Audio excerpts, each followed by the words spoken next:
시청자 여러분 안녕하십니까? 5월의 첫날 인사드립니다. 신통방통 윤태현입니다. 자, 지난 주말 검찰은 돈봉투 의혹의 핵심 인물인 송영길 전 대표의 자택 등을 압수수색했습니다. 그리고 이 압수수색 영장에는 송영길 전 대표가 공범으로 적시됐다는 사실도 알려졌습니다. 그리고 지금 속보 나가듯이 오늘 검찰이 송영길 경선 캠프 관계자들에 대해서도 추가적으로 압수수색을 진행하고 있다는 소식까지 전해지고 있습니다. 결국 검찰은 송 전 대표가 지금 돈봉투 의혹과는 무관하다는 입장을 고수하고 있긴 하지만 검찰의 판단은 전혀 다른 상황으로 흘러가고 있습니다. 자, 관련 내용은 잠시 후에 전해드리겠고요. 그 전에 오늘은 네 분의 출연자들 모시고 윤석열 대통령 소식부터 전해드리겠습니다. 반갑습니다. 자, 윤 대통령 5박 7일간의 순방 일정을 마치고 어제 귀국했습니다. 영상 보겠습니다. 이번 투자는 대한민국 콘텐츠 산업과 창작자 그리고 넷플릭스 모두에게 큰 기회가 될 것입니다.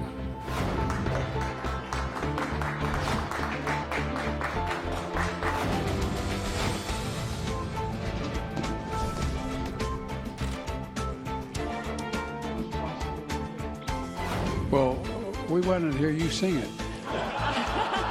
I can still remember how that music used to make me smile.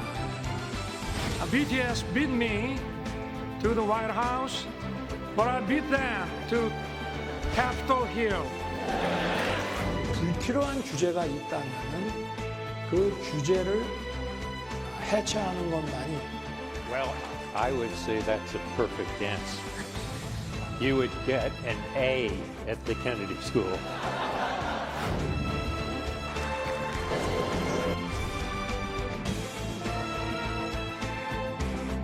북한의 핵 공격 시 미국의 핵무기를 포함하여 동맹의 모든 전력을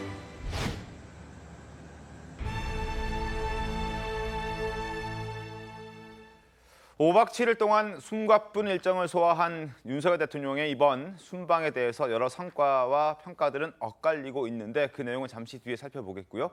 김건희 여사도 윤석열 대통령과 함께 바쁜 일정을 소화했습니다. 윤 대통령 내외가 돌아오는 비행기 안에서 보여준 모습도 화제가 되고 있는데 6개월 전에 첫 해외 순방 스페인 갔을 때와는 사뭇 다른 모습을 보여줬기 때문입니다. 영상으로 비교해 보겠습니다.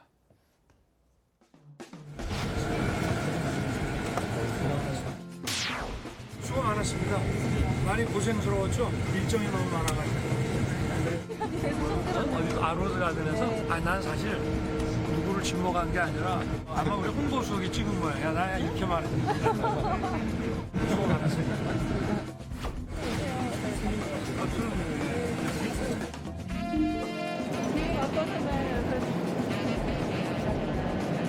할 말씀 하시지? 한 말씀 해주세요.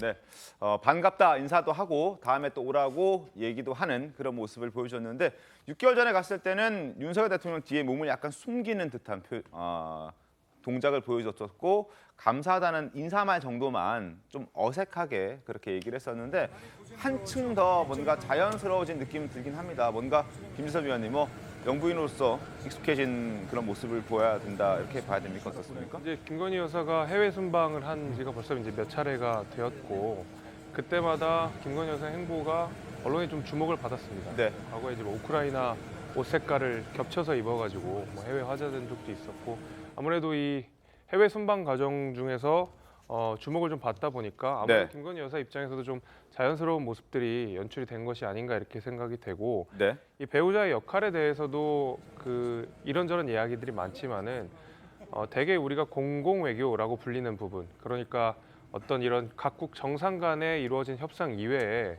문화라든지 역사라든지 전통, 네.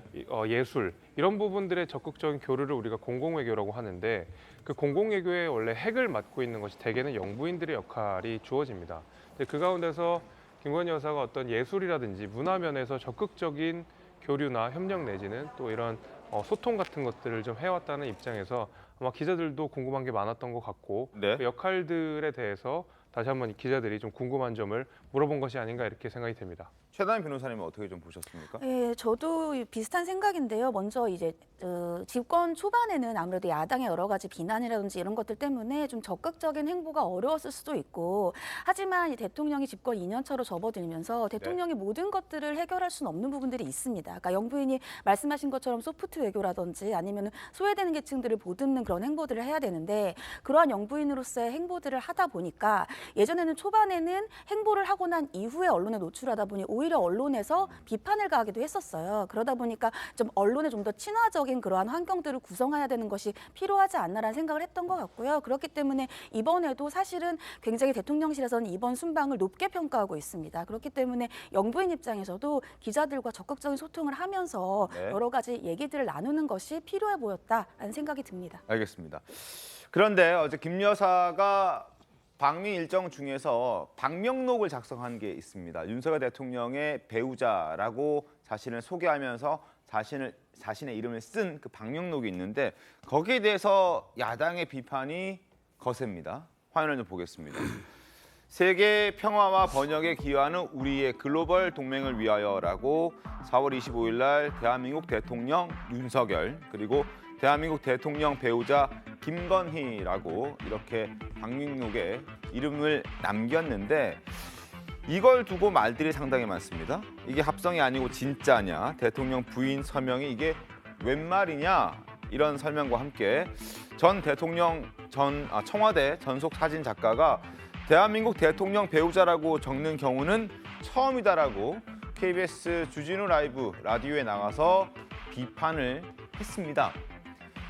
이걸 비판을 받아야 되는 대상인지는 한번 따져봐야 될 것 같습니다. 왜냐하면 김정숙 여사도 자신의 이름을 문재인 전 대통령과 함께 썼던 적이 있기 때문입니다. 바로 지금 보시는 이겁니다. 자, 문재인이란 이름 아래에 김정숙이란 이름이 또렷하게 잘 보이시죠? 2017년 7월 1일입니다. 어떻습니까? 그러니까 저는 이게 좀 저도 이해가 안 되는 게, 달라진 게 있다면 대한민국 대통령 배우자라는 설명을 곁들인 것밖에 없어요. 똑같습니다. 그런데 이게 정말 비난받아야 할 일인지 정말 모르겠고요. 왜냐하면 이날 행사가 25일 날 열렸던 백악관 관련한 행사였습니다. 여기 이제 블루룸이라고 하는 거기 이제 친교 행사에서 방명록에 서명을 한 건데, 말 그대로 친교 행사에 가서 방명록에 서명을 한 겁니다. 손님 자격으로 가서요. 우리가 국빈 방문 자격으로 간 거 아닙니까? 그럼 대통령과 대통령 배우자가 함께 참석한 행사에 대통령의 배우자가 대통령의 배우자라고 쓰는 게 그게 뭐가 잘못된 겁니까? 그 배우자라는 걸 빼고 써야 비로소 그 말하자면 문재인 대통령 때처럼 그게 비난받지 않을 일입니까? 저는 이렇게 과도한 진영의 해석을 저는 이해를 하지 못하겠고요. 우리가 그런 이야기를 합니다. 아무리 정치와 정쟁이 거세도 국경선 앞에서 멈춰야 한다는 그 외교 금원이 있습니다. 이 얘기는 뭐냐면, 대통령께서 어쨌든 국빈 방문으로 가서 미국에 가서 외교 활동을 하러 갔는데, 거기에 배우자가 함께 따라가서 방명록 한 것을 그걸 공격한다면 우리가 정작 달을 가리키는데 손가락을 보고 뭐라는 것과 뭐가 다르겠습니까?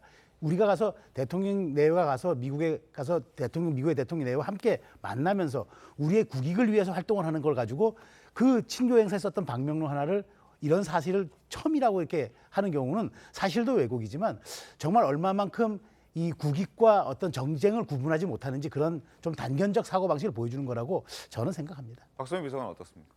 그러니까 뭐 저도 배우자라는 이름을 쓰고 뭐 서명을 했냐 아니면 그냥 서명을 했냐 뭐 이 자체의 논란은 사실 좀 지엽적이라고 생각을 하고요. 네. 다만 김건희 여사 관련해서 계속해서 모든 행보마다 잡음이 생기고 비판과 비난이 일어나고 있는 이유에 대해서 한 번쯤 생각해 봐야 된다고 봅니다.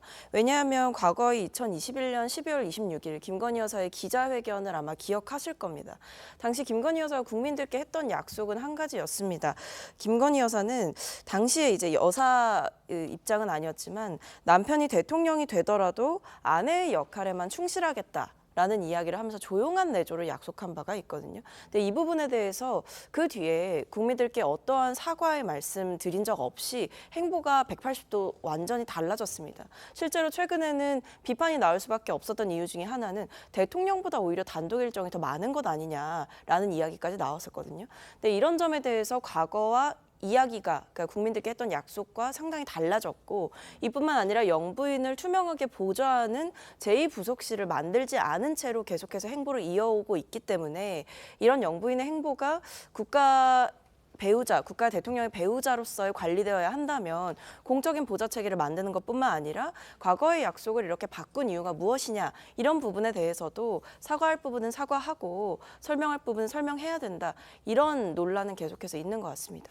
알겠습니다. 당시에 뭐 조용한 내조를 하겠다라고 약속했던 거는 많은 국민들이 기억하고 있지만 그 조용한 내조의 기준, 범위가 어느 정도이냐를 두고 계속해서 좀 설전이 벌어지는 것 같은데 뭐 조용하지 않은 내조라고 봐야 됩니까? 방금 같은 그런 행동. 저도 이제 물론 저 지적이 타당할 수 있습니다. 왜냐하면 조용한 내조를 하겠다고 약속을 했고 또 그 이후에 여러 가지 말하자면은 거기에 대한 공식적인 내가 활동을 재개하겠다 이런 선언이 없었기 때문에 좀 미묘한 지점이 있어요.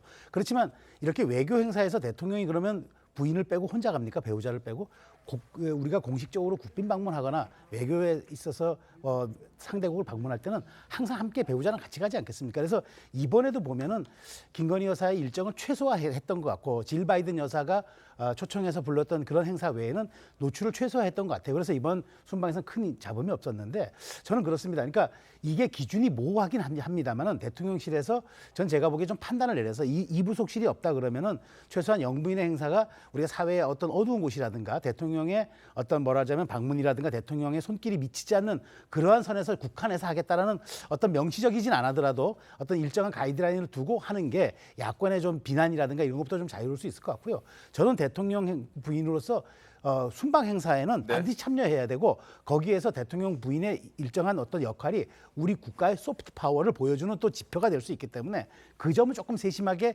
관리하면 더욱 좋겠다라는 말씀은 드립니다. 알겠습니다. 자, 그리고 방미 기간 동안 주목받은 행보 중에 하나가 바로 미국 의회에서 한 윤석열 대통령의 영어 연설이었습니다. 영어 연설을 놓고 또 이러저런 말들이 많았는데 먼저 제1세대 영어 강사로 알려진 오성식 씨의 평가가 인상적이었습니다. 들어보겠습니다. Korean movies, Parasite and Minari, have won Oscars. I also love Top Gun and Maverick, and the Mission Impossible. And even if you didn't know my name, you may know BTS and Blackpink. 윤 대통령은 영어도 영어고 그 영어 연설에 대해서 그 영어로 스피치하는 것에 대해서 굉장히 일가견이 있으신 분이다. 재밌는 이야기거리를 넣어서 상대방이 웃게끔 만드는 거예요. 그러니까 강약, 중간약을 조절하는 거죠. 영어 실력이 상상을 훨씬 초월했습니다. 자, 최도현 변호사님, 영어 실력은 물론이거니와 영어로 연설하는 그리고 그 준비하는 과정에서 꼼꼼하게 잘 준비했다라는 굉장히 긍정적인 평가를 오성식 씨가 했습니다. 어떻게 좀 보셨습니까? 네, 일단 이제 영어로 연설을 하면서 물론 프롬프터가 있었다라고는 하지만 그 프롬프터에 의지하지 않고 본인 스스로 얘기를 했다라는 것이에요. 그리고 지금 언론 보도를 통해서 보면은 저 중간중간 예를 들면 BTS보다는 내가 여기에 먼저 왔다라든지 이런 것들은 즉석에서 해둔 농담이고 그런 농담 덕분에 저 의회에서의 분위기가 상당히 좋았다라는 얘기들을 하고 있습니다. 그렇다고 한다면 윤 대통령이 저렇게 영어로 연설하는 데에는 70주년 한미 이제 수교의 70주년이라는 그 어떠한 의미를 가지면서 진정성을 의회에 보여주고자 했던 것이 있는 것 같아요. 여기에 대해서 이러한 진정성을 제대로 이제 하기 위해서는 그 나라의 언어로 많은 연습을 통해서 이해하기 쉬운 어떠한 악센트라든지 끊어읽기라든지 이런 것들을 많이 원래도 본인이 스스로 영어를 잘하셨겠지만 그러한 연습을 많이 했다라는 점에서 저는 높이 평가된다고 생각을 하고 일부 야권에서 예를 들면 뭐 사대주의라든지 이러한 비판은 과한 비판이다. 오히려 외교의 장에서 우리나라의 대통령이 저렇게 의회에 관심을 이끌어낸 것에 대해서 저는 자랑스럽게 생각해야 된다고 생각합니다. 알겠습니다. 자, 이런 최다미 변호사님의 평가와 반대로 민주당에서는 지금 비판을 하고 있습니다. 어떻게 하는지 보겠습니다. 문진석 의원이 이런 얘기를 했습니다. 자, 한 지지자들과 여러 사람들이 모여 있는 단체 채팅방에서 윤석열 대통령이 영어로 연설했다라는 얘기를 서로 하는 과정에서 문진석 의원이 한국 대통령이 우리말로 해야지 왜 영어로 얘기를 하느냐. 부끄러움을 모르는 사대주의자입니다. 이렇게 얘기를 하는 겁니다. 다음 장도 보겠습니다. 프롬프트 보고 읽은 것이다. 미국에 도움이 되는 말만 했으니 박수치고 좋아하는 것이다. 그랬더니 이제 지지자들이 의원님 응원합니다. 맞아요. 함께해요 의원님. 이런 식의 평가들을 이제 또 막 서로 대화를 했습니다. 근데 이걸 사대주의라고 봐야 됩니까? 어떻습니까, 김재섭 의원님? 글쎄요, 그 사대주의라고 한다 그러면 이제 1998년에 있었던 김대중 전 대통령의 미국 의회 연설도 사대주의로 봐야 되겠죠. 왜냐하면 김대중 대통령 역시도 영어로 연설을 했었거든요. 심지어 그 내용을 들여다보게 되면 미국의 강력한 지원이 필요하다라는 말씀을 김대중 전 대통령이 하셨어요. 그래서 문진석 의원의 말에 따르면 네. 그 역시도 사대주의라고 비판할 수가 있겠죠. 네.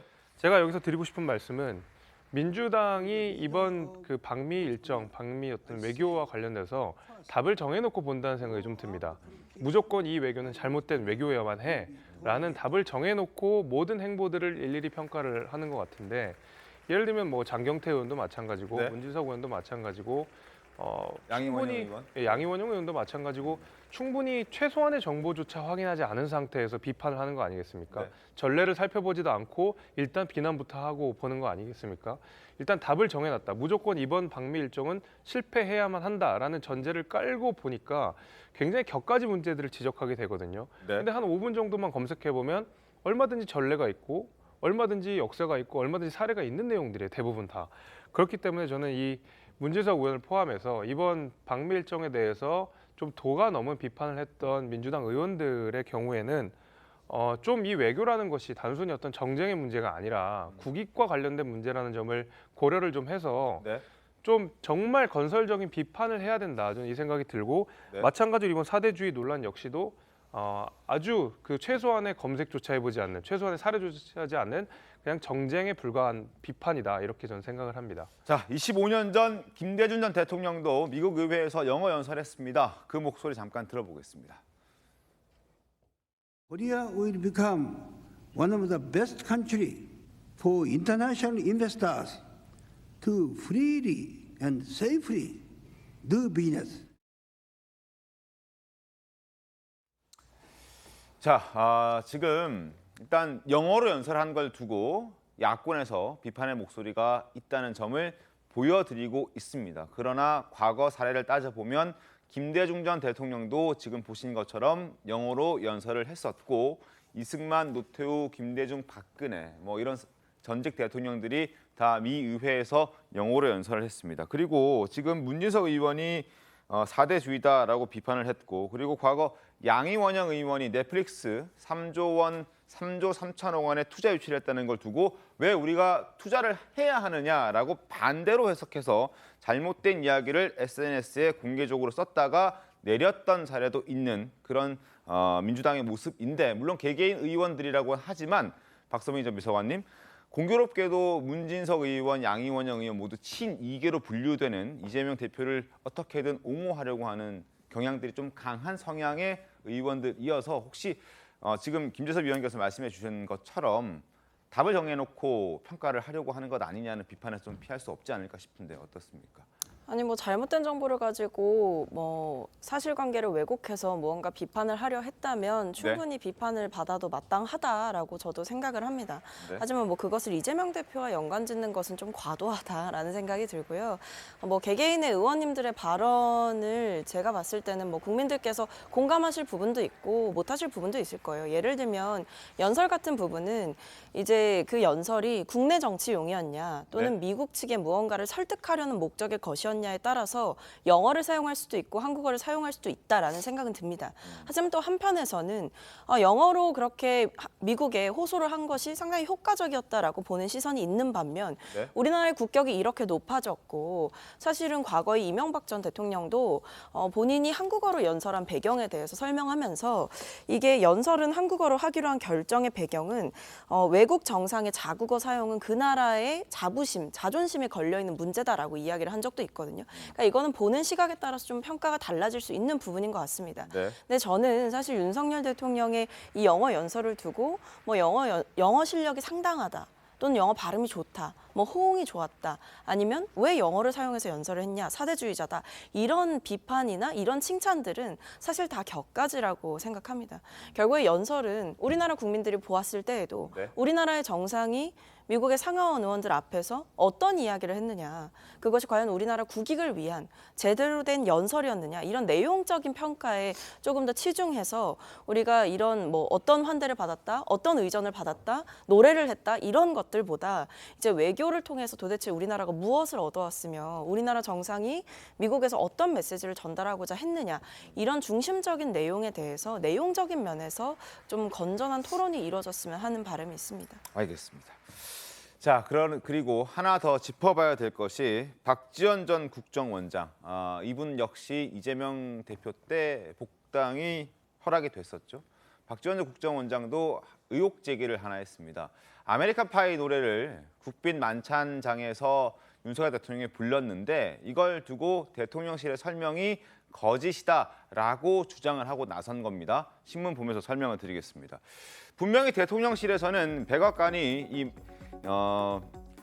순방 일정을 조율하고 준비하는 과정에서 만찬이 예정돼 있으니 그 만찬장에서 윤석열 대통령이 좋아하는 애창곡이 있다면 연주를 해드리겠다라는 차원에서 애창곡을 미리 사전에 확인을 했다고 합니다. 그게 아메리칸 파이라고 대통령실에서는 얘기를 해준 것이고, 그래서 만찬장에서 아메리칸 파이가 연주가 됐었고, 그걸 바이든 대통령이 즉석에서 이 노래가 애창곡이라는 걸 안다, 그러니까 노래를 직접 한번 들어봤으면 좋겠다라고 즉석 요청을 했던 겁니다.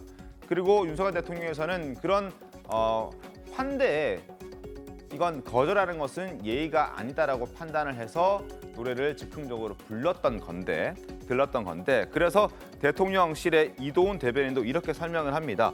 백악관 측에서 한미 정상회담을 준비하는 과정에서 대통령께서 좋아하는 노래가 있으면 만찬장에서 연주를 하겠다, 그렇게 얘기를 했기 때문에 알려준 것이다라고 얘기를 하고 있는데, 박지원 전 국정원장은 그게 아니라 사전에 이미 조율됐고 이미 다 짜놓고 간 것이다, 즉흥적으로 한 것이 아니다라고 얘기를 하면서 불필요한 의혹을 키운다는 그런 지적을 받고 있습니다. 최수영 교수님 어떻습니까? 그러니까 제가 뭐 박지원 원장에게 묻고 싶은 건 그렇습니다. 그러니까 이런 일들이 일어나는 거 사전에 사실 조율을 합니다. 그러니까 조율했던 건 어떤 거냐? 상대국 정상이 좋아하는 곡이 뭐냐? 취향이 뭐냐? 이걸 묻습니다. 당연히 묻죠. 저도 청와대 근무하고 의전하고 홍보하고 저도 순방 준비할 때 다 같이 그렇게 함께 세심하게 준비를 합니다. 자, 그런데 그래서 바이든 대통령이 알고 윤석열 대통령이 돈 맥클레인의 그 노래를 좋아하는구나 해서 기타까지 선물해 줍니다.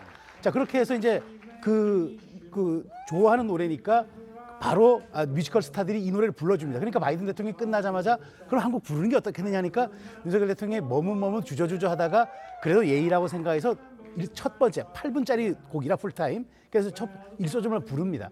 그래서 아주 훈훈하게 끝났습니다. 그런데 박지원 전 원장이 얘기했던 대로 미국 소식통이 알려줬던 대로 그 얘기를 하면 이거는 바이든 대통령이 조율을 해서 했다, 그런데 이전을 안 했다, 이거는 의전의 실패입니다. 의전 사고입니다. 그러니까 이거는 이렇게 한미 양 정상이 치밀하게 노래까지 부를 것을 조율했다, 이거는 사실은 그 프로그램의 가장 중심적인 행사였을 텐데 그게 그럼 어긋났다는 얘기인데 이건 외교 사고죠. 그러니까 저는 박지원 전 원장이 이렇게까지 말하자면 음모론을 제기하는 이유를 모르겠어요. 대통령실이 설명을 하지 않았습니까? 그 충분한 전후 맥락을 설명했으면은 국정원장 출신이긴 하지만 받아들여야지, 국정원장 출신이라고 세상 모든 것을 음모론으로 받아들여야 되겠습니까? 물론 과거에 자기 정보통이 많고 해서 저도 뭐 그런 본인의 소식통은 많다는 건 인정하지만 이런 과도한 해석은 순방의 성과를 국민들이 오롯이 제대로 해석하는 것이 아니라 이상한 곁가지 지엽적인 걸로 오히려 순방의 성과가 훼손되거나 곡해되는 경우가 있지 않겠습니까? 최소한 국정원장을 지내고 중진 정치인이라면은 최소한 문제를 제기할 수 있는 것도 품격 있게 제기해야지 이 사안 자체는 너무 지엽적이고 이건 본질적이지도 않습니다. 알겠습니다. 자, 5박 7일 동안 숨가쁘게 일정을 소화하고 30일 어제 오후에 윤석열 대통령 돌아왔습니다. 이제 어떤 성과가 있었는지에 대해서 평가가 이루어져야 하고, 그리고 지금 가지고 온 성과가 그대로 성과로 잘 가꿔지기 위해서는 앞으로 더 많은 노력도 해야 되고 더 많은 교류도 해야 될 겁니다.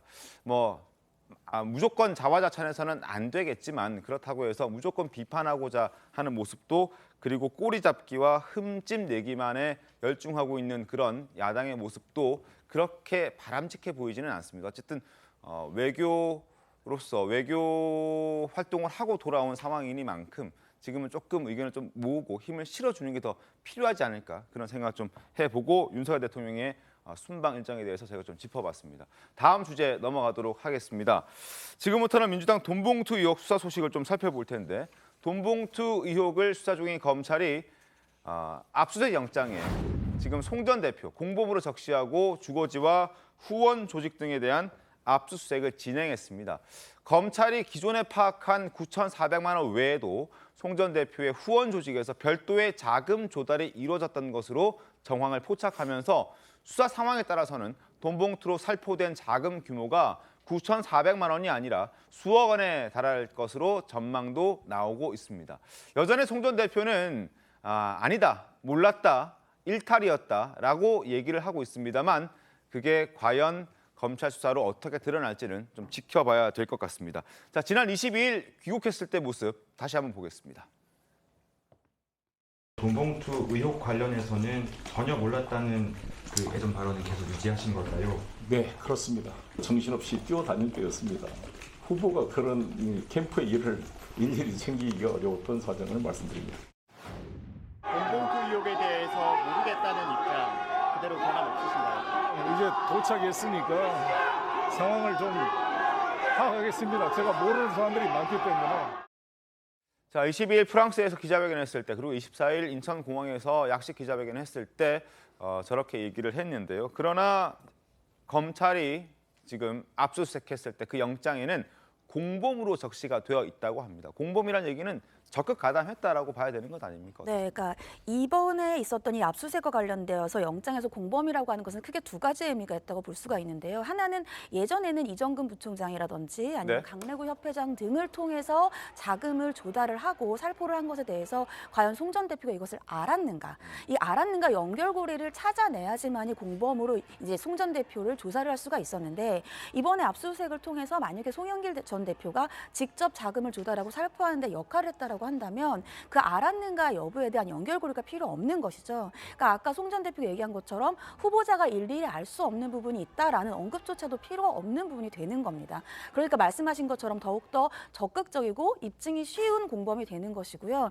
두 번째는 검찰이 지금 9,400 플러스 알파를 네. 보고 있다라고 하는 것이 네. 정치자금법이라든지 하는 것에서는 금액이 굉장히 액수가 중요한데 지금 현재까지는 9,400만 원 정도의 돈봉투만을 검찰에 파악하고 있었다고 하지만 네. 송 전 대표가 여기에 직접 가담했다라고 한다면 그보다 더 많은 돈이 여기에 포함되었을 수가 있다. 그래서 지금 억대까지도 보고 있다라는 보도들이 나오고 있습니다. 그래서 이 두 가지가 큰 의미라고 볼 수 있겠습니다. 실제로 그리고 이정건 전 부총장의 녹취록을 보면 송 전 대표가 직접 돈봉투를 건넨 것으로 볼 수 있는 그런 정황이 포함되어 있습니다. 강래구 씨와 이정건 전 부총장의 이야기를 들어보겠습니다. 누구 얘기를 하길래 그래서 참 열심히 하네요 그랬더니만 영길이 형이 그러더라고. 그래서 안 그래도 내가 조금 저 처리해줬어. 더 열심히 하라고 그래서 영길이 형이 뭐 어디서 이제 구했는지 그런 건 모르겠지만 내용은 모르고 많이 처리를 많이 했더라고. 아 그래 송영길 의원이 잘했네. 자, 9,400만 원 외에 수억 원까지 갈 수 있는 추가 불법 정치 자금이 있었을 것이다라고 검찰은 일단 보고 있는 그런 상황입니다. 그 정황적 근거가 어디 있습니까? 그러니까 송영길 전 대표가 2015년에 자기네 개인 연구소를 하나 설립합니다. 그 이름이 네. 평화와 먹고 사는 문제, 그러니까 문제 연구소인데 2021년 그러니까 송영길 대표가 당 대표로 선출됐던 그해 네. 그 총 이 연구소에 모금됐던 기부금 총액이 3억 7천만 원인데 이 3억 7천만 원 가운데 거의 절반에 해당하는 1억 4천만 원이 경선이 5월 2일 날 있었거든요. 네. 그럼 2, 3, 4 경선 준비하는 바로 3개월 전에 집중적으로 이 돈이 1억 4천만 원이 집중적으로 모아집니다. 그런데 이 돈을 관리하는 직원이 네. 또 송영길 캠프의 담당 회계 관리까지 담당합니다. 그러니까 돈의 이 연구소 돈과 경선 캠프 돈을 한 사람이 관리하게 되는 거죠. 네. 게다가 지난달 12일 날 윤관석 의원이 압수수색을 당하지 않습니까? 그 이후에 이 연구소에 하드디스크가 교체됐다는 정황을 검찰이 발견한 겁니다. 이 세 가지가 상당한, 그러니까 지금 이정근 씨가 주었다는 돈의 9,400만 원의 이 돈을 넘어서 네. 상당 부분 이게 1억 4천만 원까지 이 돈이 만일 연구소 살림에 쓰여지지 않고 그 경선에 갔다 그러면 이 또한 이거는 정치자금법 위반일 뿐만 아니라 돈이 다르게 사용됐다는 뭐 혹시나 대의원 매수라든가 네. 그렇기 때문에 검찰이 이 부분에 대해서 압수수색을 진행하고 있는 것으로 관측이 됩니다. 아직까지는 의심스러운 정황 수준입니다. 이게 이제 그게 연결고리가 딱딱딱 맞아 떨어지고 확실하게 돈이 그때 쓰였던 1억 4천만 원 정도의 돈이 경선 과정에서 불법적으로 쓰였는지는 검찰이 입증해내야 하는 그런 상황인데 만약 그게 맞다면 박성민 전 비서관님 민주당 입장에서도 더 골치가 아파지는 상황에 직면할 수밖에 없을 것 같아요. 글쎄요. 근데 이번에 민주당에서는 압수수색 관련해서 드릴 말씀이 없다라는 이게 이제 입장입니다. 공식적인 입장이죠. 네, 그리고 송영길 전 대표가 탈당을 했기 때문에 네. 민주당 입장에서는 사실 송영길 대표와 관련한 수사에 대해서 입장을 낼 이유가 없다라는 아마 원론적인 입장을 취할 것이고요. 더 나아가서는 사실 거기에 대해서 만약에 민주당이 무언가 이야기를 하는 순간 그것이 마치 탈당한 구성원에 대해서라도 민주당이 거대 야당인 만큼 검찰 수사에 어느 정도 압박을 하는 것 아니냐라는 비판도 제기될 수가 있기 때문에 제가 봤을 땐 거리두기의 그 자세로 계속해서 이 사안을 대하지 않을까 싶고요. 다만 그럼에도 불구하고 송영길 전 대표가 탈당했다고 해서 끝나는 문제는 저는 아니라고 생각합니다. 왜냐하면 어쨌든 당대표 선거에서 있었던 일이기 때문에 이런 일을 앞으로 발생시키지 않으려면 우리 당 안에서 도대체 어떻게 쇄신하고 어떻게 재발 방지책을 만들 것이냐 이런 부분에 대해서는 분명히 짚고 넘어가야 하거든요. 그렇기 때문에 이번에 새로 선출된 박강원 원내대표께서 내세운 공약 중에 하나가 쇄신의총을 열겠다는 겁니다. 지금 시기는 빠르면 이번 주 또는 늦어도 다음 주 초가 예상이 되고 있는데 그 쇄신의총에서 당이 이번 돈봉투 의혹 사건과 관련해서 공식적인 입장을 표명하거나 재발 방지책을 의원들의 의견을 수렴해서 만드는 쇄신의 계기로 삼지 않을까라고 생각하고 있습니다. 그렇다면 이번 주 나오는 쇄신 의총에서 그 과정을 좀 지켜볼 수 있겠다 이렇게 말씀해 주셨는데 어쨌든 신임 원내대표인 박광원 원내대표가 취임사에서 돈봉투 의혹과 관련해서는 수사에 적극적으로 협조하겠다 이런 입장을 이제 갖고 있기 때문에 그 이전에 민주당의 어떤 입장이 없다라는 그런 공식 입장과는 달리 조금 더 구체적이고 적극적인 입장이 나올 수도 있다. 그 부분 한번 좀 지켜봐야 될 것 같습니다. 이정근 씨에게 10억 원을 건넨 사업가 박모 씨가 있는데 자, 한국은행 관봉권 5억 원을 민주당 현역 의원에게 전달했다. 이런 내용도 이제 보도가 되고 있습니다. 관봉권 5억 원. 이거 어떤 겁니까?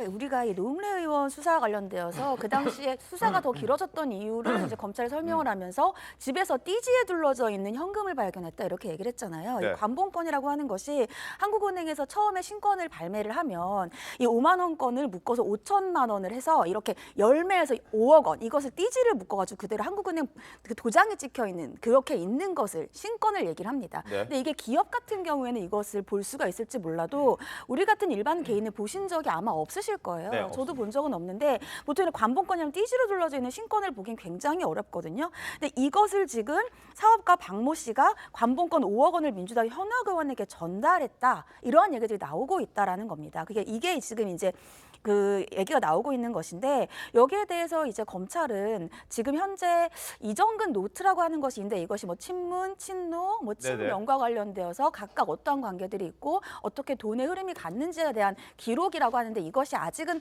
정확히 수사의 단서가 되는 것인지를 확인한 것은 아닌 것 같아요. 그래서 이게 만약에 수사의 단서가 있다면은 수사의 필요성을 보겠다라고 얘기를 하고 있어서 지금 시사저널이라든지 여러 보도에서 나오고 있는 것들이 향후에 좀 더 구체화된다면 수사의 단서가 될 가능성도 있어 보입니다. 알겠습니다. 그리고 이정근 전 부총장이 또 언론사를 상대로 검사와 언론사를 상대로 고소를 했습니다. 최다현 변호사님, 뭐 이 고소는 어떤 혐의고 처벌 가능성은 얼마나 됩니까? 이게 이제 이정근 전 부총장의 녹취록이 한 3만 건이고 그 중에서도 한 이제 검찰이 의미 있는 것을 추렸다. 그래서 이제 저희가 언론 보도에서도 많이 들었는데요. 근데 이 부분에 대해서 우리는 그럼 이 녹취록이 어디서 나왔는가? 대부분은 이정근 전 부총장으로부터 나온 것이 아닌가라는 얘기도 있었는데 이정근 전 부총장이 그게 아니다라는 얘기를 하면서 지금 근데 검찰에서 누가 누설했는지 모르기 때문에 성명 불상의 검사를 통해서 이것이 공무상 비밀 누설이다. 그리고 어떻게 보면 이 변호인의 입장에서는 피의사실 공표까지 될 수가 있다라고 얘기를 하고 있고요. 하지만 지금 공무상 비밀 누설 혐의로 지금 고소를 했고 여기에 더해서 모 언론사에서 이것을 보도를 했는데 그 모 언론사의 보도국장과 기자를 상대로 이정근 전 부총장의 목소리가 그대로 담겨 있는 녹취를 그대로 틀었단 말이죠. 그렇기 때문에 이것은 개인정보가 있는 것을 동의 없이 보도를 했다. 그래서 개인정보 선거법 위반이다라고 하면서 고소를 한 상황이라 이번에 고소를 통해서 적극적으로 이정근 전 부총장의 태도가 바뀌었다라고 볼 수가 있겠습니다. 알겠습니다. 일단 한동훈 법무부 장관은 녹취록과 관련해서 검찰이 유포한 것은 전혀 사실이 아니다라고 얘기를 하고 있습니다. 한 장관의 목소리 들어보겠습니다. 안 믿으시죠? 다른 기자님들이 만약에 실제로 검찰이 그런 거라면 가만히 있으시겠어요? 사실이 당연히 아니고요. 만약에 민주당이 그게 진짜 검찰에서 나온 거다라고 생각하셨다면 벌써 고소고발하지 않았겠습니까? 이건 안 하시네요. 왜 그러실까요? 아니기 때문인 거죠. 본인들도 아시는 거고. 자, 박성민 전 미성환님, 이정근 전 사무부총장의 변호인인 정천승 변호사가 10시 반에 또 기자회견 한다고 하는데 이 관련해서 기자회견 하는 겁니까?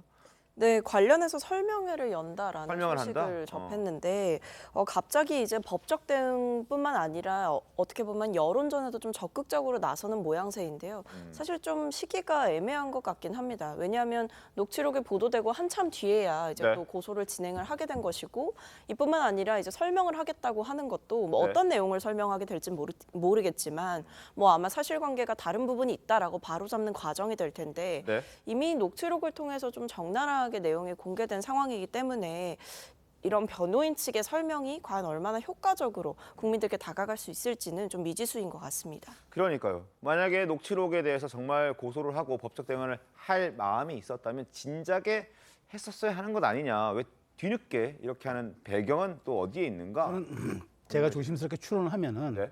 이정근 씨가 이 녹취록이 나간 이후에 아마 그 민주당 진영 지지층으로부터 엄청난 공격을 받았던 것 같아요. 그러니까 왜냐하면 이정근 씨 측에서도 이 녹취록을 갖고 있을 수 있거든요. 왜냐하면 포렌식으로 이걸 압수수색할 때 변호인도 주지 않겠습니까? 그러니까 출처가 반드시 검찰이 흘렸다고만 볼 수 없는 또 그런 사실이 있기 때문에 네. 이정근 씨에 대해서 아마 배신자 프레임이 그렇게 씌워졌던 것 같아요. 그래서 이렇게 되다 보니까 본인도 녹취록 때문에 지금 이런 사태가 그렇죠. 벌어졌다. 왜 녹취를 다 했느냐? 그렇죠. 이런 그런 비난인 비난이 거죠? 이제 쏟아지니까 본인이 더더군다나 이것도 내가 녹취한 거지만 이걸 내가 흘렸다는 것까지 의심을 지금 받을 수도 있기 때문에 네. 본인이 더군다나 지금 자기의 노트까지 지금 자수했다고 하기 때문에 지지층, 그러니까 민주당 지지층에서는 굉장한 지금 말하자면 당의 위기를 끌고 가는 장본인으로 생각해서 공격하니까 뭔가 여기에 대해서 출구 전략을 짜야 되겠다. 그리고 본인이 또 검찰과 일종의 딜을 하지 않았느냐라는 또 그런 의혹도 좀 많이 있었지 않았습니까? 자기가 형량이 검찰이 낮게 했는데 오히려 높게 나오는 바람에 네. 그런 측면에서 본인이 좀 빠져나가려는 출구 전략, 그런 전략으로 좀 해석이 됩니다. 알겠습니다. 상황을 좀 지켜보겠습니다. 10시 반에 뭐 기자들 상대로 설명회 한다니까 뭐 기사들이 좀 나오겠죠. 관련해서 중요한 내용들이 있으면 제가 또 내일 아침에 잘 정리해서 말씀을 드리도록 하겠습니다.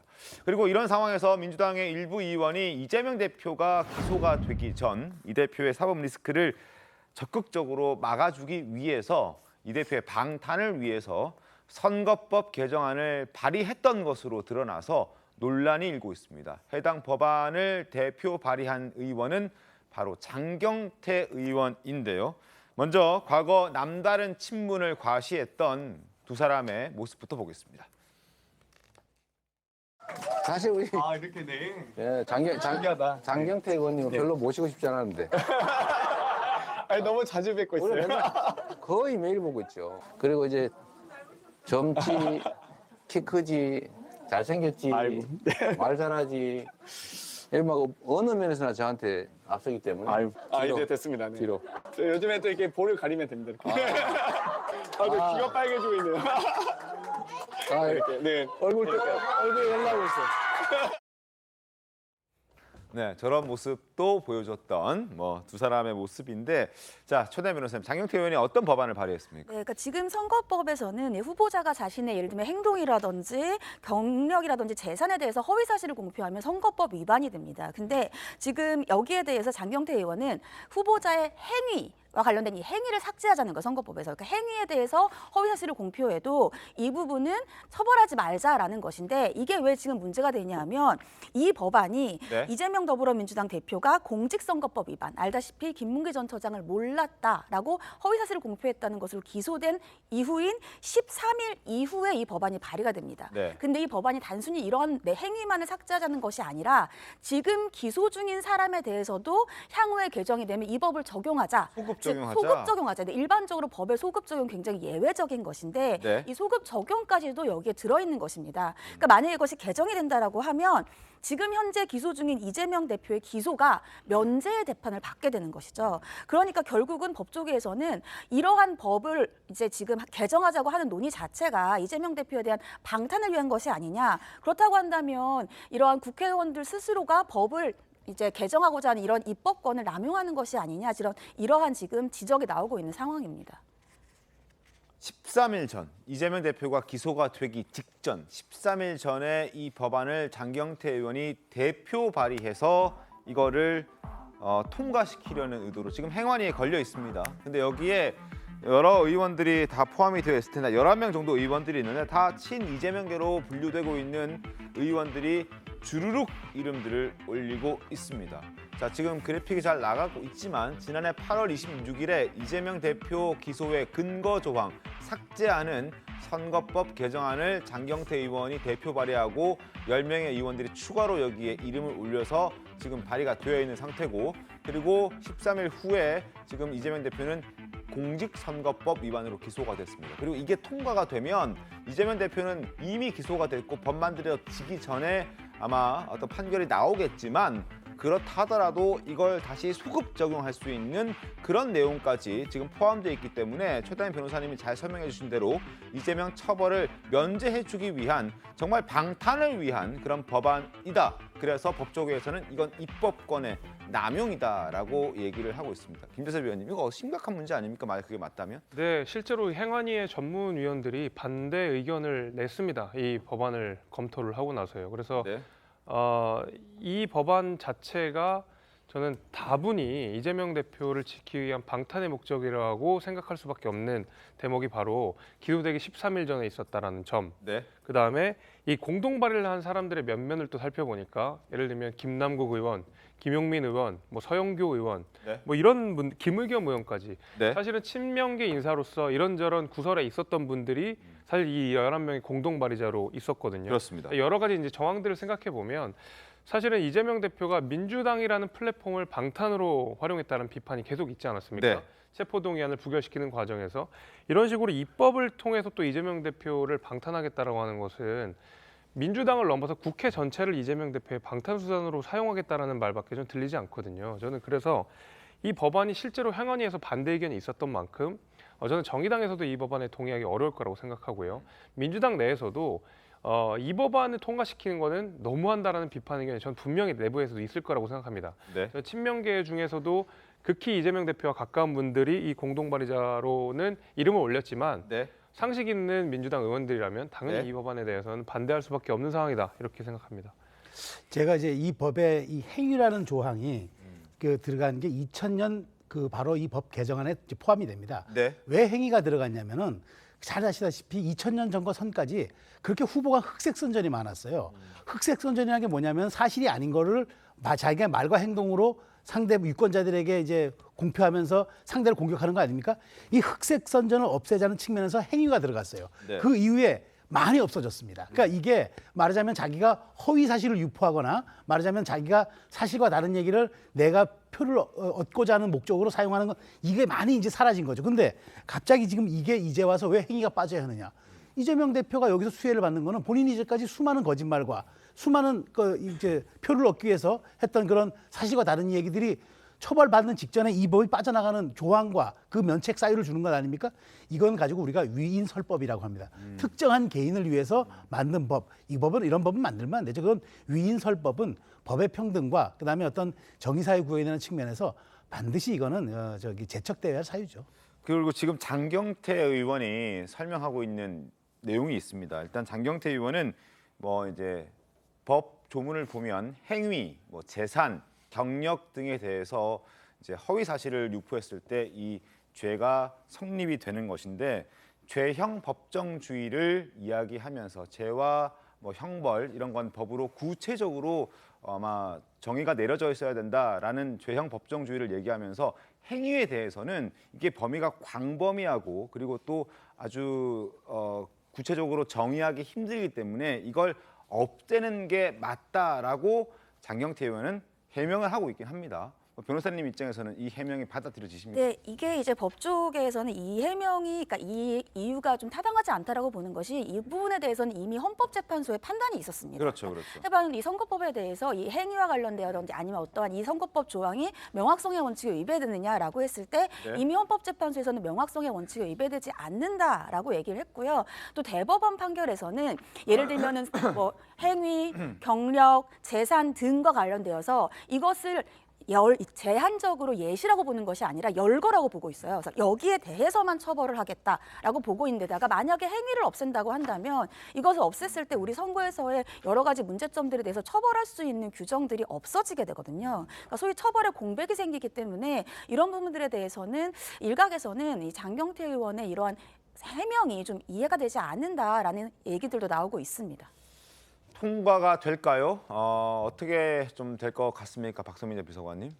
글쎄요, 아직까지는 구체적으로 이제 법안이 발의된 뒤에도 행안위에 뭐 걸려 있다라고는 앵커께서 말씀을 하셨지만 네. 그 뒤에 적극적으로 이제 통과를 위한 움직임은 포착되고 있지 않은 것 같습니다. 실제로 아마 법안이 검토되는 과정 중에 전문위원들뿐만 아니라 선관위에서도 상당히 우려스럽다라는 의견을 낸 것으로 알고 있고요. 아마 이제 법안을 검토하는 과정 속에서 방금 최단비 변호사께서 언급하신 것처럼 대법원 판례라든지 이런 과거의 판단의 사례를 통해서 이 법이 타당하지 않다 또는 위헌의 여지가 있다 또는 이 법안을 통과시켰을 때 과도한 역풍에 직면할 수 있다라는 리스크를 계산을 해봤을 때에는 이것을 통과하기 위해서 적극적으로 움직이는 그 과정 자체가 당에 상당한 부담을 줄 수 있다라는 내부의 판단이 있었을 수 있습니다. 네. 그렇기 때문에 뭐 법안을 발의하는 것은 헌법기관 개개인인 국회의원의 권한이기도 하지만 그 과정에서는 어쨌든 국회 안에서의 토론과 논의를 통해서 합리적으로 결정이 되어야 하는 부분이 맞거든요. 그래서 아마 아직까지 이 발의가 된 뒤에 구체적으로 통과를 위한 움직임이 보이지 않고 있는 걸로 봐서는 아마 뭐 내부적인 판단이 있었던 걸로 보입니다. 알겠습니다. 상황을 좀 지켜보도록 하겠습니다. 자, 그리고 여러 가지 상황을 봤을 때 결국 이재명 대표의 방탄을 위해서 민주당 내 의원들이 움직이고 있다. 그런 시도들을 계속하고 있다라는 걸 저희가 지켜보고 있습니다. 자, 그렇다고 하더라도 과연 끝까지 이 대표를 지킬 수 있을지는 장담하기 어려워 보입니다. 특히 이 대표가 공직선거법 위반 혐의로 격주 금요일마다 재판을 받고 있는데 재판 때마다 불리한 진술이 계속 이어지고 있기 때문입니다. 특히 지난 금요일에는 이 대표의 친형 강제 입원에 대한 폭로가 또 나왔습니다. 먼저 과거 친형 강제 입원에 대해서 부인했던 이 대표의 목소리부터 들어보겠습니다. 정신적으로 문제가 있는 걸로 확인이 됐고 강제 입원을 어머니나 제가 시킨 게 아니라 그 부인과 딸이 했고 이건 이미 공개되어 있는 자료이고 지금까지 수없이 제기된 그런 문제들 다 근거가 없다는 것들을 여러분도 아실 겁니다. 저와 무관한 저의 가족들 또 주변 사람들이 저로 인해서 또 정치라는 이유로 고통받지 않았으면 좋겠습니다. 저렇게 얘기했었습니다. 그러나 지난 금요일 재판에서 세 번째로 법정 대변을 한 유동규 전 본부장과 설전을 하던 중 이런 일이 벌어졌습니다. 보시죠. 왜 직접 본인이 나섰는지는 아직 잘 모르겠습니다. 조금 있다가 이제 뭐 여기 패널들께 여쭤볼 텐데 직접 유동규 전 본부장의 질문을 던지러 본인이 직접 나섰습니다. 자, 웬만하면 얘기 안 하려고 했는데 하면서 나왔죠. 그러면서 많이 힘들죠 했더니 뭐 안 힘듭니다 라고 대수롭지 않게 유동규 전 본부장은 받아칩니다. 다음 장 보시죠.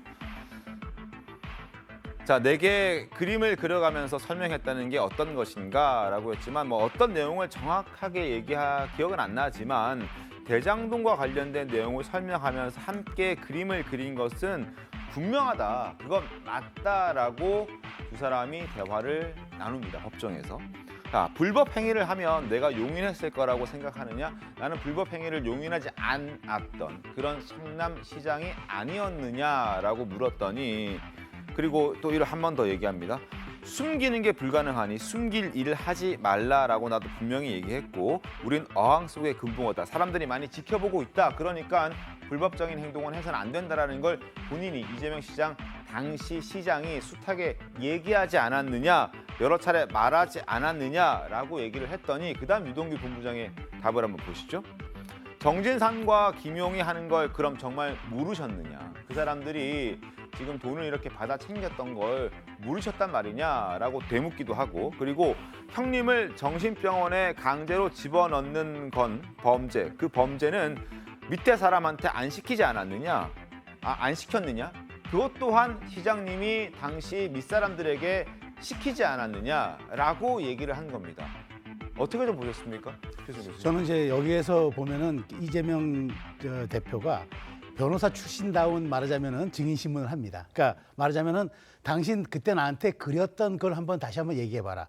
기억 안 납니다. 사실 그 오래된 시절에 어떤 그림을 그려서 설명했는지 이렇게 되니까 유동규 씨 입장에서는 진술의 신빙성에 의심받게 되는 거예요. 자기가 그린 기억도 기억 못하나? 그러니까 유동규 씨가 또 그런 얘기 합니다. 정확하게 기억 안 나지만 대충 이런 취지를 했던 건 기억난다는데 지금 제가 보면 이재명 대표가 증인신문을 하는 과정에서 놓고 봤을 때 굉장히 말하자면 유동규 전 본부장이 진술이 애매한 부분만 골라서 이렇게 갑니다. 그러니까 유동규 본부장이 거기서 지금 제가 보기에 매우 화가 나고 또 배신감도 다시 한번 느꼈던 것 같아요. 그러니까 여기에서 가장 물론 법원에서 무죄 판결을 받았지만 가장 아킬레스건인 친형이 이번 당신 시킨 거 아니냐. 그건 그때 우리 측근들이 다 아는 사실이다. 그다음에 거항 속에 금붕어라고 범죄 사실 숨기지 말라고 레토릭상 그러니까 말하자면은 공식적인 자리에서는 얘기했겠지만 정말 김용과 정진상 했던 걸 모르냐? 그러니까 이런 식으로 얘기하면서 저는 이재명 대표가 증인신문 나갈 때마다 이런 전략으로 계속 할 거라고 봅니다. 그러니까 유동규 전 본부장이 정말 입증하기 어려운 이야기들을 자꾸 캐물으면서 유동규 전 본부장이 진술을 약화시키고 본인이 갖고 있어서 어떤 말하자면은 본인이 더 결백하다는 걸 입증하려고 할 텐데 제가 보기엔 그러면 그럴수록 유동규 전 본부장의 배신감과 분노는 더 타올라가지고 어쩌면 재판에서 우리가 또 상상하지 못하는 또 추후 진술들이 나올 가능성이 좀 높다고 봅니다. 김재섭 위원님, 왜 본인이 직접 나서서 이런 질문들을 던지고 했을까요? 이재명 대표를 말씀하시는 거죠? 네네. 이재명 대표도 억울한 게 많다는 것 같아요. 유동규 씨를 향해서. 네. 그러나 이제 객관적인 정황이나 이제 유동규 씨의 이야기들이 사실은 앞뒤 내용을 쭉 살펴보면은 꽤 신빙성이 있는 내용들이거든요. 근데 이재명 대표는 끝까지 혐의들을 부인하고 있는 상황이고 유동규 씨만 입장을 내고 있는 상황이기 때문에 자기도 유동규 씨의 말이 틀리고 내 말이 맞다라는 이야기를 하고 싶었던 모양입니다. 그러면서 이제 힘들지 않느냐는 이야기를 던지면서 이야기를 풀어갔던 것 같은데 제가 생각하기에는 본인이 갖고 있었던 감정을 유동규 씨한테 투영해서 던진 것 같아요. 본인 실제로 이 사건을 대하는 본인의 심정이 어렵고 힘들다 보니까 오히려 이제 유동규 씨에게 힘들지 않느냐라는 이야기를 한 것 같고요. 저는 제가 재밌게 봤던 대목은 유동규 씨가 우리 자막에서도 나오지만 시장님이라고 이야기를 하지 않습니까? 밑에 사람 안 시켰어요, 시켰잖아요, 시장님. 저는 이 얘기가 유동규 씨가 가진 어떤 마음 같은 것들이 반영됐다고 보는데 유동규 씨 입장에서 굉장히 억울한 상황 아닙니까? 본인이 말하자면 본인이 주장하는 바에 따르면 이재명 대표가 시켜서 이런 일들을 했었던 거고 대장동 설계도 결국 이재명 대표가 했다라는 건데 결국 그 혐의를 모두 다 본인이 짊어지고 가야 되는 상황이고 이재명 대표와 민주당은 유동규 씨가 이상한 사람이다. 저 사람 말 믿을 수 없다라고 시종일관 이야기하고 있는 상황이거든요. 그래서 그 당시에 과거를 회귀를 해서 이재명 대표를 맞이한 유동규 씨는 시장님이라는 말이 저절로 튀어나왔던 것 같아요. 그 둘 사이의 어떤 관계 같은 것도 충분히 유추를 할 수가 있었던 것 같고 그래서 본인이 과거에 이재명 대표를 위해 일했던 그 시점으로 돌아와서 본인의 억울함을 이재명 대표에게 토로했던 거라고 저는 생각합니다. 그래서 시장님이라는 말이 절로 나온 것이 아닌가 생각하고 이재명 대표는 거기에 대해서 이제 반박하기 위해서 이런저런 이야기를 하고 있지만은 결국 이제 법정에서 따져질 일인 것 같고 지금 유동규 씨가 하는 이야기들, 제기하는 의혹들이 상당 부분 신뢰가 있기 때문에 아마 법정에서도 유념해서 양쪽의 입장을 들을 거라고 봅니다. 저는 유동규 씨의 진술이 오히려 신뢰도를 많이 잃고 있다라고 판단을 합니다. 실제로 저 공방이 있었던 법정에서 무슨 일이 있었냐면 유동규 씨가 계속해서 위례 신도시 사업 관련해서 고 김문기 처장과 함께 성남시장이던 이재명 대표에게 직접 보고를 했다라는 진술을 여러 차례 합니다. 하지만 당시에 이제 여러 가지 보고 내용이라던가 보고 일시를 제대로 시점조차 특정하지 못하는 부분을 지적을 하니까 유동규 씨가 법정에서 말을 바꾸거든요. 갑자기 계속해서 그동안에는 김문기 처장과 함께라는 말을 강조해서 진술을 하다가 이 지적이 들어오자 김 처장과 같이 보고하러 갔는지 명확하지 않다라고 진술을 법정에서 바꾸게 됩니다. 그러자 이재명 대표는 왜 그렇다면 김문기하고 했다라고 확실하지 않은데도 계속해서 그런 방식으로 진술을 하냐, 답답해서 물어본다라고 이렇게 직접 이야기를 했고요. 그러자 이제 재판관도 이 상황을 지켜보다가 유동규 씨의 진술의 신빙성에 대해서 지적을 합니다. 실제로 증언이 좀 왔다 갔다 가기는 한다. 좀 이런 부분에서 진술이 좀 흔들리고 있다라고 좀 이런 부분을 지적하기 때문에 유동규 씨가 여러 이야기를 쏟아내는 만큼 본인이 정확하지 않은 이야기 또는 책임질 수 없는 이야기를 한다면 이 부분은 법적으로 분명히 책임을 묻게 될 것이다. 저는 그렇게 생각합니다. 네, 저는 이재명 대표가 전날 직접 증인 신문을 하고 싶지는 않았을 거라고 생각을 해요. 왜냐하면 관심이 집중되기 때문에. 하지만 본인이 그것을 함으로써 저는 전날이 반전의 날이었다고 생각을 합니다. 저는 저 증인 신문으로 인해서 이재명 대표에게는 상당히 지금 유리한 고지에 올라섰다라고 생각을 하고요. 이재명 대표가? 네, 왜냐하면 이재명 대표가 사실은 본인이 그날 사정을 가장 잘 알죠. 변호인은 대리인에 불과하고요. 그러니까 본인이 직접 신문을 하는 것이 가장 효율적입니다. 그런데 여기에다 더해서 유동규 씨가 거기에 대해서 말씀하신 것처럼 진술이 신빙성을 잃을 정도로 왔다 갔다 했다라고 법관에게 심증을 불러일으킬 수 있는 가능성이 있었고, 그러면 이 부분 선거법 위반뿐만이 아니라 다음 대장동이라든지 여러 가지에서 유동규 전 본부장의 진술이 신빙성을 잃을 가능성이 있거든요. 근데 저는 여기에 더해서 유동규 전 본부장이 여기에서 예를 들면 좀 감정적으로 친형 강제입원을 시키지 않느냐 이런 부분들이 어떻게 보면은 새로운 사실을 얘기했다라면 모르지만 이미 다 알려진 사실을 얘기를 함으로써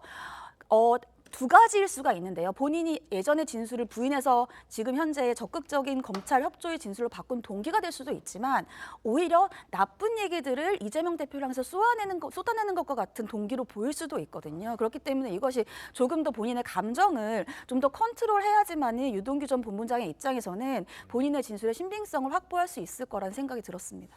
알겠습니다. 뭐 여러 가지로 해석들이 상당히 좀 엇갈리는 그런 상황인데 이재명 대표 재판 이제 뭐 어느 정도 마무리가 되어 가지 않을까 싶은데 결과를 좀 기다려 보도록 하겠습니다. 자, 다음 주제 가겠습니다. 지금부터는 놓치지 말아야 할 뉴스를 소개해 드릴 텐데요. 첫 번째 뉴스 바로 윤석열 대통령의 미국 국빈 방문 환영식 뒷이야기입니다. 윤 대통령의 국빈 방미 기간 동안에 한인 2세 아이들로 구성된 합창단의 노래를 불렀는데 그게 바이든 대통령 부부에게 굉장한 감동을 선사했다고 합니다. 영상부터 보겠습니다.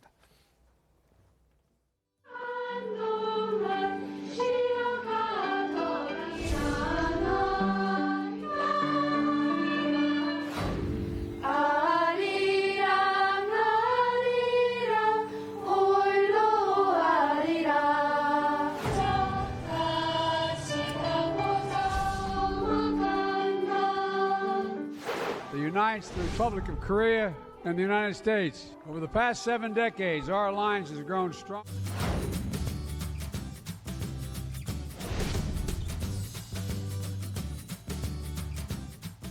자, 손남 변호사님인데 45초로 예정됐던 뭐 공연이라고 해야 될까요? 짤막한 이벤트가 지금 뭐 12분 동안 이어졌다면서요? 네, 그러니까 이제 국빈 행사, 그러니까 방문 환영 행사에서 원래는 이제 네. 외실에서 야외 행사가 있었고 내실 행사를 하는데 내실에서 처음에 이제 두 정상이 만날 때 45초 동안 원래 저 노래를 부르기로 했대요. 네. 아리랑이랑 그리고 미국에 있는 애니의 투모로우를 부르기로 했었는데 45초간을 불렀는데 이제 바이든 대통령이 너무 아름답고 천사 같다라고 얘기를 하면서 다시 불러가지고 얘기를 더 하고 사진을 찍고 이러면서 원래 45초간의 만남이 12분간 지속됐다라고 하고요. 나중에 꼭 한번 다시 백악관에 와달라라고 초청까지 했다고 합니다.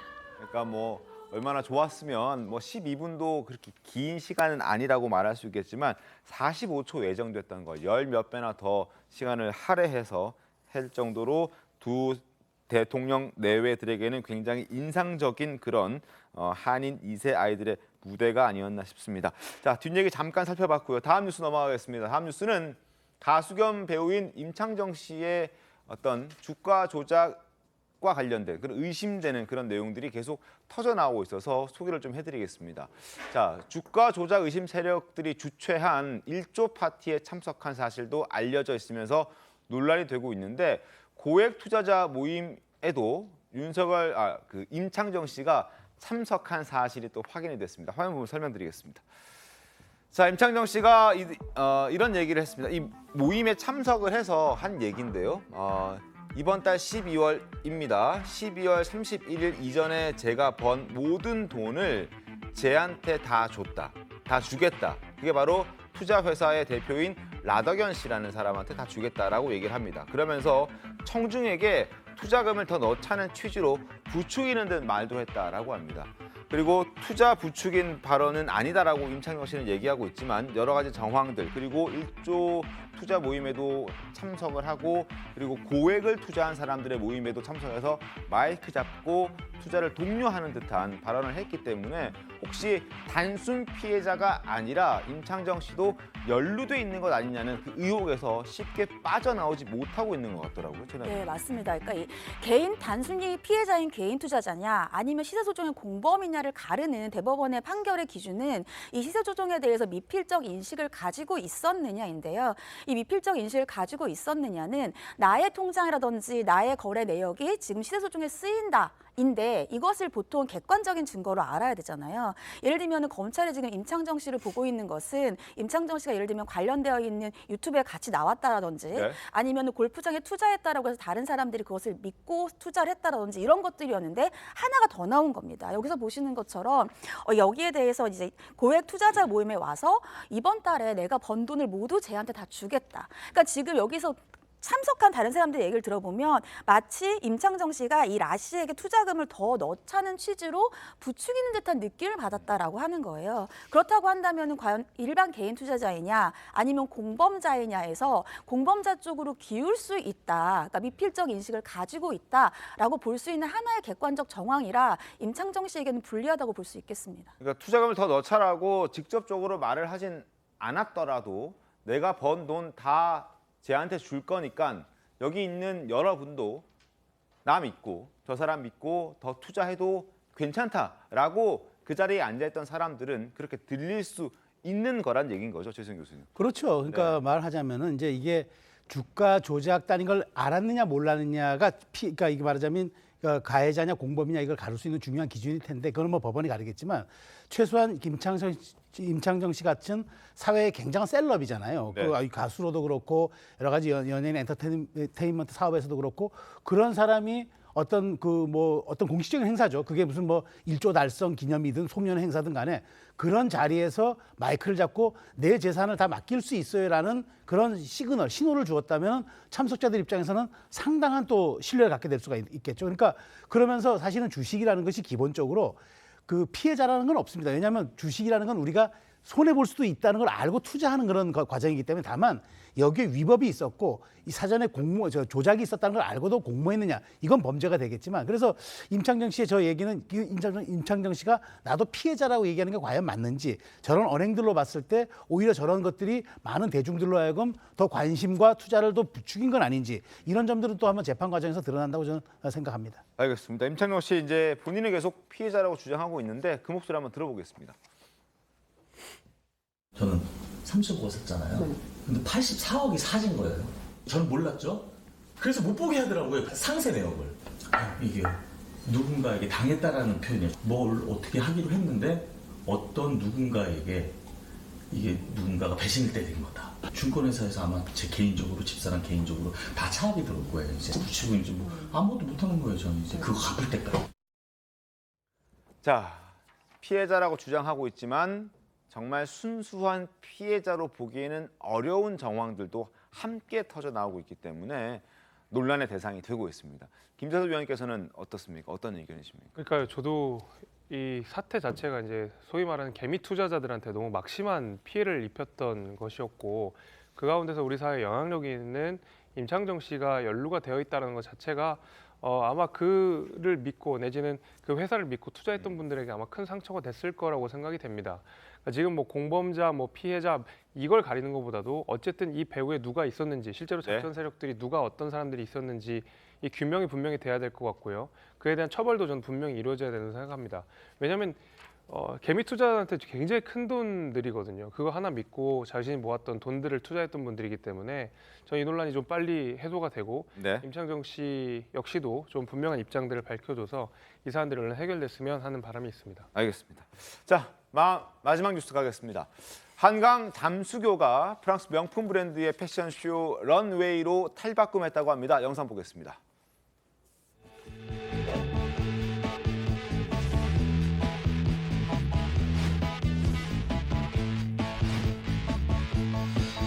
아니 벌써 해가 솟았나.